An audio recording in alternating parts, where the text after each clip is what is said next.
The global economy. The global economy. The global economy. Global economy. The global economy. The global economy has entered a phase of unprecedented uncertainty. People don't seem to realize that we really are in the midst of this massive transformation. So what's driving this change? And how will major forces like trade shifts, changing demographics, and artificial intelligence shape our fast-moving world?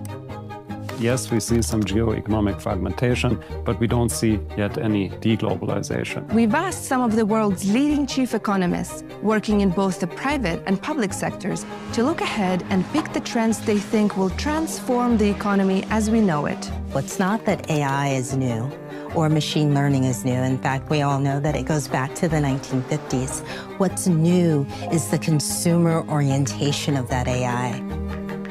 These experts explain. The first trend that's on economists' minds is the changing nature of global trade. Trade is all about the exchange of goods and services. This process might seem as natural to our globalized world as travel or sending an instant message.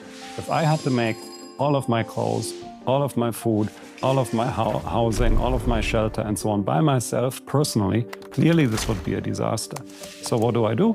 I specialize in something, you specialize in something, and we exchange. I think it stands to reason that this is the absolute fundamental pillar of our prosperity.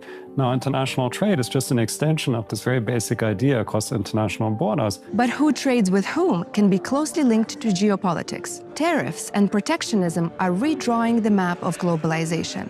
They're causing what economists call fragmentation, where the world economy splits into competing groups instead of a single connected system. Chief economists agree that protectionism, a practice of restricting imports from other countries through tariffs, will cause a long-lasting change to global patterns over the next 3 years. But what we do see is trade reorienting around geopolitical lines. This is most obvious in the relationship between China and the United States. Since the first wave of Trump tariffs from the previous administration, the trade share, so bilateral trade between China and the United States has grown much, much more slowly than trade between either of these countries and third countries. When the WTO looked at the voting behavior of the UN General Assembly, it found that members were more likely to trade with countries they regarded as allies, a practice otherwise known as friendshoring. In the first quarter of 2025, the changing dynamics of trade relations between major powers like the US, China, the EU, Canada, and Mexico dominated the news. OSA says it remains to be seen whether trade tensions, particularly between the US and China, will lead to further fragmentation among other countries. One figure that most people don't know is that bilateral trade between China and the United States actually only accounts for less than 3% of world trade. So it generates 80% of the news, but only 3% of world trade, if you will. So I think it's safe to predict that trade tensions between these two countries are going to persist. I think the key question is this going to spread to other countries, or is this going to be contained to that bilateral relationship? A second trend economists highlight is demographic transformations. By 2050, the world's population is projected to reach 9.7 billion people. But there are major regional differences. The UN projects that the population of sub-Saharan Africa is likely to double, while the population of Europe is likely to shrink. At the same time, people aged 65 and above are the world's fastest growing demographic, which is already posing a challenge in caring for this group in regions like Eastern Asia and Europe. In terms of wealthy countries, you see an aging demographic where more and more of their working population is heading into retirement. But if you look around the world, particularly in Africa and Asia, what you see is a worker population that is growing into itself. Younger workers are becoming more and more a part of the prime working age. Around the world, the average population age is trending higher, with the number of people over 60 expected to double by 2050. There's 3 levels of infrastructure where you really see this worker shortage and an aging demographic come into play.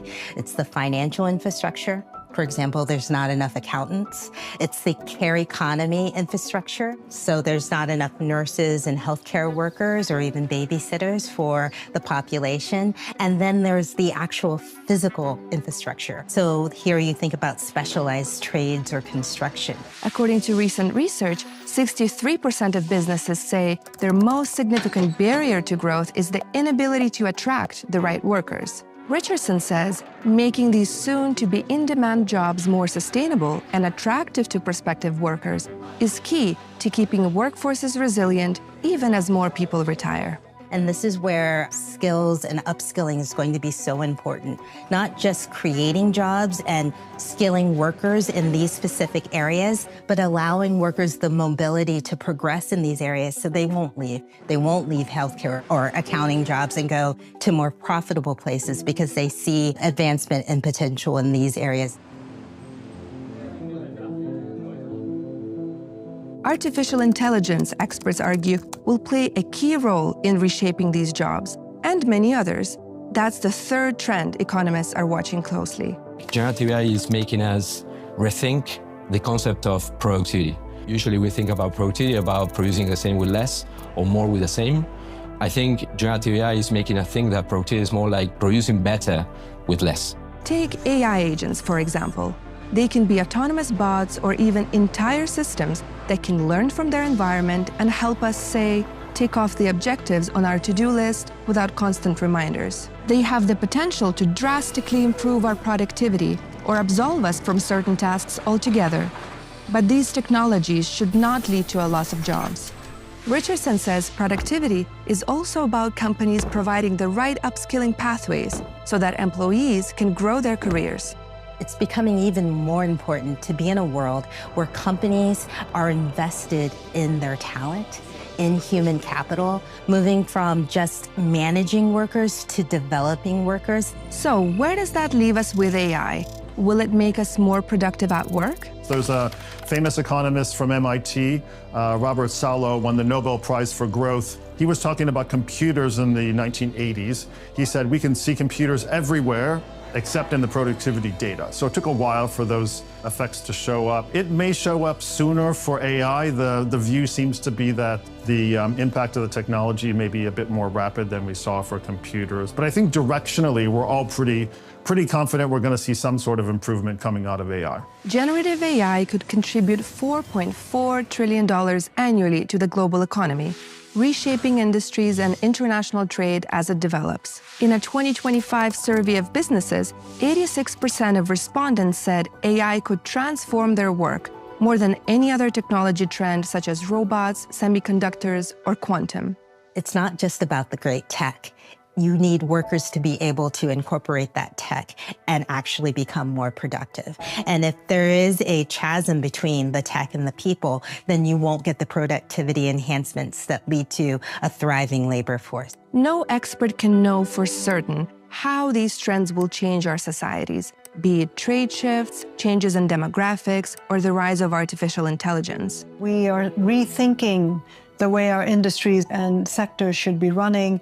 We are reimagining, what the future will look like under a more sustained framework. I mean, these are big changes. Understanding global trends can help all of us feel more empowered to tackle the challenges to come. That's where economics comes in. The World Economic Forum's chief economist community publishes their outlook 3 times per year, highlighting global economic trends and developments.